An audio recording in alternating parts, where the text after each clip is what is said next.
हम अक्सर सुनते हैं कि इंसानों को जिंदा रहने के लिए खाने, पानी और घर की जरूरत होती है। ये जरूरी तो है, लेकिन ये तो बस ऊपर ऊपर की बात है। असली बात तो कुछ और ही है।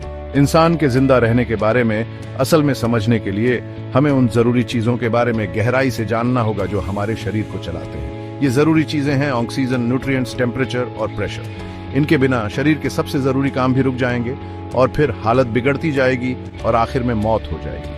इंसानी शरीर को एक बहुत ही जटिल और बारीक मशीन की तरह समझो। इस मशीन को सही ईंधन, सही माहौल और सही संतुलन चाहिए, तब ये अच्छे से चलती है। जैसे एक गाड़ी को पेट्रोल, तेल और सही इंजन चाहिए, वैसे ही हमारे शरीर को लगातार ऑक्सीजन, संतुलित न्यूट्रिएंट्स और एक स्टेबल इंटरनल एनवायरनमेंट चाहिए, तभी वो ठीक से काम करेगा। यह ऐसे इंसानी जिंदगी के इन 4 पिलर्स के बारे में बताएगा और ये भी कि ये कैसे हमें जिंदा और सही तरीके से चलते रहने में मदद करते हैं। हम जानेंगे कि दिमाग के सेल्स और इंसान के जिंदा रहने के लिए ऑक्सीजन क्यों इतनी जरूरी है। हम न्यूट्रिएंट्स की दिलचस्प दुनिया के बारे में जानेंगे और कैसे ये हमारे शरीर को बनाने और ऊर्जा देने के लिए जरूरी चीजें देते हैं। इसके अलावा हम टेम्परेचर और प्रेशर के बारे में भी जानेंगे जो जिंदगी के लिए बहुत जरूरी है और कैसे ये हमारे शरीर के नाजुक संतुलन को बनाए रखने में मदद करते हैं। इन चीजों को समझना सिर्फ ज्ञान पाने के बारे में नहीं है, यह जीवन के जटिल जाल और मानव शरीर की अद्भुत क्षमता को समझने के बारे में है। ऑक्सीजन हमारे अस्तित्व के लिए इतना जरूरी है कि हम अक्सर इसे हल्के में लेते हैं। हम बिना सोचे समझे इसे सांस में लेते हैं, लेकिन यह अदृश्य गैस ही है जो हमारे होने के मूल तत्व को ऊर्जा देती है। मूल रूप से ऑक्सीजन ऊर्जा उत्पादन के बारे में है। हमारी कोशिकाओं को काम करने के लिए ऊर्जा चाहिए और उन्हें ये ऊर्जा हमारे खाने को पचाकर मिलती है। यह प्रक्रिया, जिसे कोशिकीय श्वसन कहते हैं, ऑक्सीजन के बिना असंभव है। ऑक्सीजन को उस चिंगारी की तरह समझो जो आग लगाती है। इसके बिना ईंधन, जो कि भोजन है, निष्क्रिय रहेगा, उसमें संग्रहित ऊर्जा को मुक्त करने में असमर्थ। ऑक्सीजन हमारी कोशिकाओं के भीतर इस चिंगारी का काम करती है, जिससे वे भोजन में संग्रहित ऊर्जा को मुक्त कर सकते हैं और इसे एक ऐसे रूप में परिवर्तित कर सकते हैं जिसका उपयोग हमारा शरीर कर सके। यह ऊर्जा हमारे हर काम को शक्ति देती है, सोचने और चलने से लेकर शरीर के तापमान को बनाए रखने और यहाँ तक कि सोने तक। विशेष रूप से मस्तिष्क ऑक्सीजन की कमी के प्रति अविश्वसनीय रूप से संवेदनशील होता है। इसे ठीक से काम करने के लिए ऑक्सीजन की निरंतर और निर्बाध आपूर्ति की आवश्यकता होती है। मस्तिष्क में ऑक्सीजन के प्रवाह में थोड़ी सी भी रुकावट से संज्ञानात्मक हानि, चक्कर आना और गंभीर मामलों में स्थायी मस्तिष्क क्षति या मृत्यु भी हो सकती है। यही कारण है कि स्ट्रोक, जो तब होते हैं जब मस्तिष्क के किसी हिस्से में रक्त का प्रवाह बाधित होता है, इतने विनाशकारी हो सकते हैं। ऑक्सीजन की हमारी जरूरत जीवन के नाजुक संतुलन को उजागर करती है। बहुत कम ऑक्सीजन और हमारी कोशिकाएं दम घुटती, अपने आवश्यक कर्तव्यों को निभाने में असमर्थ। बहुत ज्यादा ऑक्सीजन और हम ऑक्सीडेटिव तनाव के माध्यम से अपनी कोशिकाओं को नुकसान पहुंचाने का जोखिम उठाते हैं। इस नाजुक संतुलन को बनाए रखना हमारे अस्तित्व के लिए महत्वपूर्ण है और हमारे शरीर ने यह सुनिश्चित करने के लिए परिष्कृत तंत्र विकसित किए हैं कि हम हर सांस के साथ सही मात्रा में ऑक्सीजन प्राप्त करें। अगर ऑक्सीजन वो चिंगारी है जो जीवन की आग जलाती है, तो पोषक तत्व वो ईंधन हैं जो इसे जलते रहते हैं। पोषक तत्व खाने में मौजूद वो पदार्थ होते हैं जो हमारे शरीर को काम करने, बढ़ने और खुद की मरम्मत करने के लिए ऊर्जा और निर्माण सामग्री प्रदान करते हैं। संतुलित और पर्याप्त मात्रा में पोषक तत्वों के बिना हमारा शरीर बिल्कुल थम जाएगा। पोषक तत्वों को उन कच्चे माल के रूप में सोचें जिनका उपयोग हमारा शरीर निर्माण और रखरखाव के लिए करता है। जैसे एक घर को ईंटों, लकड़ी और सीमेंट की जरूरत होती है, वैसे ही हमारे शरीर को ऊतकों के निर्माण और मरम्मत, एंजाइम और हार्मोन बनाने और अनगिनत अन्य शारीरिक प्रक्रियाओं को पूरा करने के लिए कई तरह के पोषक तत्वों की आवश्यकता होती है। इन पोषक तत्वों को मोटे तौर पर 3 मुख्य श्रेणियों में वर्गीकृत किया जा सकता है: पानी, मैक्रोन्यूट्रिएंट्स और माइक्रोन्यूट्रिएंट्स। पानी सबसे जरूरी पोषक तत्व है जो हमारे शरीर के वजन का लगभग 60% हिस्सा बनाता है। यह एक विलायक के रूप में कार्य करता है, पूरे शरीर में पोषक तत्वों और अपशिष्ट उत्पादों का परिवहन करता है, शरीर के तापमान को नियंत्रित करता है और जोड़ों को चिकनाई देता है। मैक्रोन्यूट्रिएंट्स, जिनमें कार्बोहाइड्रेट, प्रोटीन और वसा शामिल हैं, शरीर को ऊर्जा और कोशिकाओं और ऊतकों के लिए निर्माण सामग्री प्रदान करते हैं। माइक्रोन्यूट्रिएंट्स, जिनमें विटामिन और खनिज शामिल हैं, कम मात्रा में आवश्यक होते हैं, लेकिन चयापचय को विनियमित करने, प्रतिरक्षा प्रणाली का समर्थन करने और स्वस्थ हड्डियों, दांतों और त्वचा को बनाए रखने के लिए समान रूप से आवश्यक होते हैं। प्रत्येक पोषक तत्व हमारे स्वास्थ्य और कल्याण को बनाए रखने में एक विशिष्ट और महत्वपूर्ण भूमिका निभाता है। इनमें से किसी भी पोषक तत्व की कमी के व्यापक परिणाम हो सकते हैं, थकान और कमजोरी से लेकर बिगड़ा हुआ प्रतिरक्षा कार्य और पुरानी बीमारियों तक। विभिन्न पोषक तत्वों की भूमिकाओं को समझना और संतुलित और विविध आहार सुनिश्चित करना इष्टतम स्वास्थ्य को बनाए रखने और अपने सबसे अच्छे रूप में कार्य करने की शरीर की अविश्वसनीय क्षमता का समर्थन करने के लिए महत्वपूर्ण है। जहां ऑक्सीजन और न्यूट्रिएंट्स जिंदगी के लिए फ्यूल और बिल्डिंग ब्लॉक्स देते हैं, वहीं स्टेबल इंटरनल टेम्परेचर मेंटेन करना भी हमारे सर्वाइवल के लिए उतना ही जरूरी है। हमारा शरीर एक बहुत ही नैरो टेम्परेचर रेंज में लगभग 98.6 डिग्रीज फ़ारेनहाइट या 37 डिग्रीज सेल्सियस के आसपास काम करने के लिए बना है। यह ऑप्टिमल टेम्परेचर हमारे सेल्स के वर्क हॉर्सेज, एंजाइम्स को एफिशिएंटली फंक्शन करने और हमारे शरीर में हर सेकंड होने वाले हजारों केमिकल रिएक्शंस को कैरी आउट करने देता है। एंजाइम्स को डेलिकेट मशीन समझो जो एक स्पेसिफिक टेम्परेचर पर सबसे अच्छा काम करती है।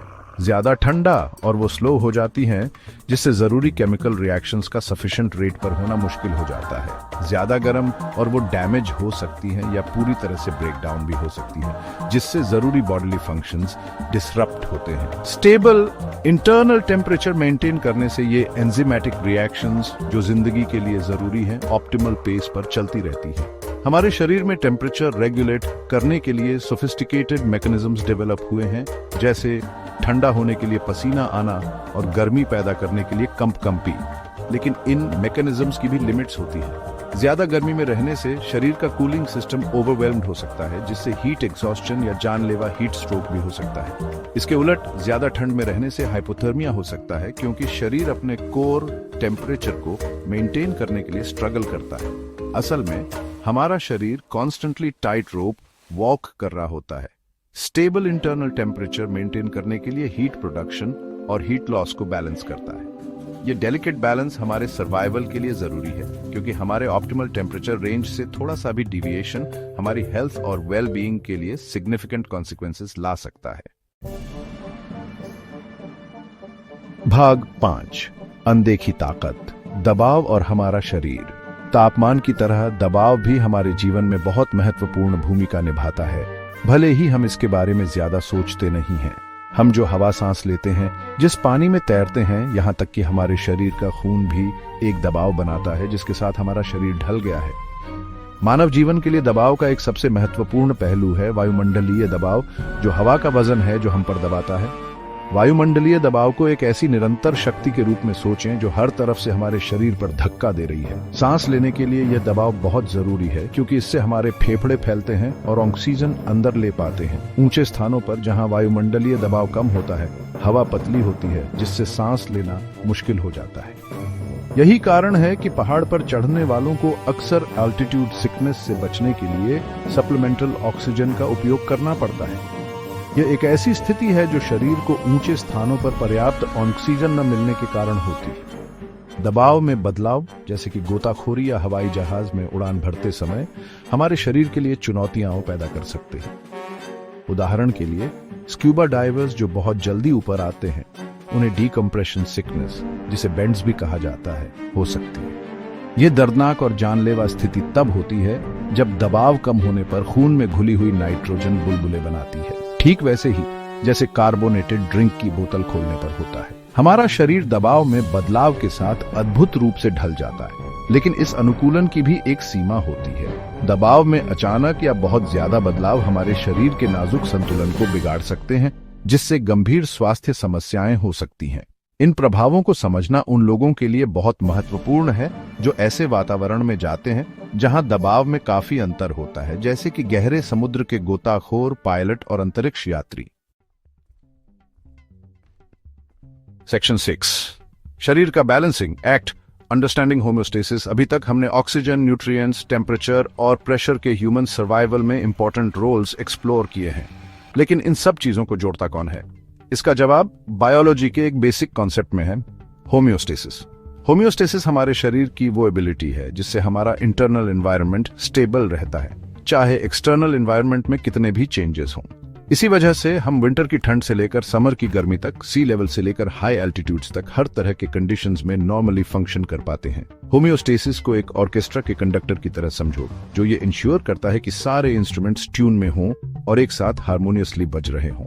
हमारा शरीर कंटिन्यूअसली इंटरनल कंडीशंस जैसे temperature, pH, blood sugar levels और ब्लड प्रेशर को मॉनिटर करता रहता है और उनको एक ऑप्टिमल रेंज में रखने के लिए छोटे छोटे एडजस्टमेंट्स करता रहता है। ये डायनामिक इक्विलिब्रियम हमारे सेल्स, टिश्यूज और ऑर्गन्स के प्रॉपर फंक्शनिंग के लिए बहुत जरूरी है। होम्योस्टेसिस सेंसर्स, कंट्रोल सेंटर्स और इफेक्टर्स के एक कॉम्प्लेक्स नेटवर्क पर डिपेंड करता है, जो मिलकर चेंजेस डिटेक्ट करते हैं, इंफॉर्मेशन इंटरप्रेट करते हैं और अप्रोप्रिएट रिस्पॉन्सेज इनिशिएट करते हैं। मान लो आप एक ठंडे दिन बाहर जाते हैं तो आपकी स्किन के सेंसर्स टेम्परेचर ड्रॉप को डिटेक्ट करते हैं और ये इंफॉर्मेशन हाइपोथैलेमस, जो कि हमारे ब्रेन का थर्मोस्टेट है, को भेजते हैं। फिर हाइपोथैलेमस ब्लड वेसल्स को कॉन्स्ट्रिक्ट होने के सिग्नल्स भेजता है, जिससे हीट लॉस कम होता है, और मसल्स को शिवर होने के सिग्नल्स भेजता है, जिससे हीट जनरेट होती है। ये रिस्पॉन्सेज मिलकर आपके बॉडी टेम्परेचर को वापस उसके सेट पॉइंट पर ले आते हैं। होम्योस्टेसिस एक कंटिन्यूअस प्रोसेस है जो कॉन्स्टेंटली बिहाइंड द सीन्स हमारे शरीर को बैलेंस में रखने के लिए काम करता रहता है। ये लाइफ की इनक्रेडिबल कम्प्लेक्सिटी और रेजिलियंस का प्रमाण है, जो हमें कॉन्स्टेंटली चेंजिंग वर्ल्ड में अडेप्ट और थ्राइव करने में मदद करता है। सेक्शन 7, फीडबैक लूप्स, बॉडी को चेक में रखना। होम्योस्टेसिस यानी शरीर का अपने अंदरूनी माहौल को स्थिर रखने का कमाल का हुनर फीडबैक मैकेनिज्म पर बहुत ज्यादा निर्भर करता है। ये मैकेनिज्म बिल्कुल बायोलॉजिकल थर्मोस्टेट जैसे होते हैं, जो लगातार शरीर की हालत पर नजर रखते हैं और उन्हें एक सही दायरे में बनाए रखने के लिए बदलाव करते रहते हैं। फीडबैक मैकेनिज्म नेगेटिव या पॉजिटिव दोनों तरह के हो सकते हैं और दोनों ही हमारे शरीर के अलग अलग कामों को कंट्रोल करने में जरूरी भूमिका निभाते हैं। नेगेटिव फीडबैक लूप्स शरीर में सबसे आम तरह का फीडबैक मैकेनिज्म है। ये बदलावों का मुकाबला करते हैं, चीजों को वापस उनके नॉर्मल पॉइंट पर लाते हैं। नेगेटिव फीडबैक को एक झूले की तरह समझो, जो हमेशा बैलेंस बनाने की कोशिश करता है। इसका एक अच्छा उदाहरण है शरीर के तापमान का नियंत्रण। अगर आपके शरीर का तापमान सेट पॉइंट से ज्यादा बढ़ जाता है, तो त्वचा और दिमाग के सेंसर इस बदलाव को भांप लेते हैं और पसीना आना और वासोडायलेशन, रक्त वाहिकाओं का चौड़ा होना जैसी प्रतिक्रियाएं शुरू कर देते हैं, ताकि गर्मी बाहर निकल सके और शरीर का तापमान कम हो सके। इसके उलट, अगर शरीर का तापमान सेट पॉइंट से नीचे चला जाता है, तो कंपकंपी और वासोकॉन्स्ट्रिक्शन, रक्त वाहिकाओं का सिकुड़ना गर्मी पैदा करने और उसे बनाए रखने में मदद करते हैं, जिससे शरीर का तापमान वापस सामान्य हो जाता है। दूसरी तरफ पॉजिटिव फीडबैक लूप्स बदलावों को बढ़ा देते हैं, जिससे शरीर की हालत सेट पॉइंट से और दूर चली जाती है। हालांकि यह थोड़ा अजीब लग सकता है, लेकिन पॉजिटिव फीडबैक कुछ खास शारीरिक प्रक्रियाओं के लिए जरूरी होता है, जिन्हें पूरा होना जरूरी होता है। इसका एक प्रमुख उदाहरण है ब्लड क्लॉटिंग। जब कोई रक्त वाहिका क्षतिग्रस्त हो जाती है, तो प्लेटलेट्स, थक्का जमाने में शामिल कोशिका के टुकड़े, चोट वाली जगह पर चिपकने लगते हैं। इससे ऐसे रसायन निकलते हैं जो और ज्यादा प्लेटलेट्स को आकर्षित करते हैं, जिससे क्लॉटिंग की प्रक्रिया तब तक बढ़ती रहती है जब तक एक मजबूत थक्का नहीं बन जाता और ज्यादा खून बहने से रुक जाता है। संक्षेप में, नेगेटिव फीडबैक लूप्स स्थिरता बनाए रखते हैं, जबकि पॉजिटिव फीडबैक लूप्स प्रक्रियाओं को पूरा होने तक चलाते हैं। होम्योस्टेसिस को बनाए रखने और हमारे शरीर के सही ढंग से काम करने के लिए दोनों तरह के फीडबैक जरूरी है। ये बायोलॉजिकल सिस्टम की खूबसूरती और कुशलता का प्रमाण है, जो हमें जीवित और स्वस्थ रखने के लिए लगातार काम करते रहते हैं। सेक्शन 8, सर्वाइवल की symphony, how it all comes together. आखिर में इंसान का सर्वाइवल सिर्फ खाना पीना नहीं है, ये ऑक्सीजन, न्यूट्रिएंट्स, टेम्परेचर, प्रेशर और हमारे शरीर के कमाल के होम्योस्टेसिस मेंटेन करने के तरीके, फीडबैक मैकेनिज्म्स का एक पेचीदा खेल है। हर चीज का अपना एक खास रोल है और अगर एक भी चीज कम या ज्यादा हुई तो हमारी सेहत पर बहुत फर्क पड़ सकता है। ऑक्सीजन यानी सांसों की डोर वो चीज है जो हमारे सेल्स को जिंदा रखती है। न्यूट्रिएंट्स हमारे शरीर को बनाने, उसे ठीक करने और उसे चलाने के लिए जरूरी चीजें देते हैं।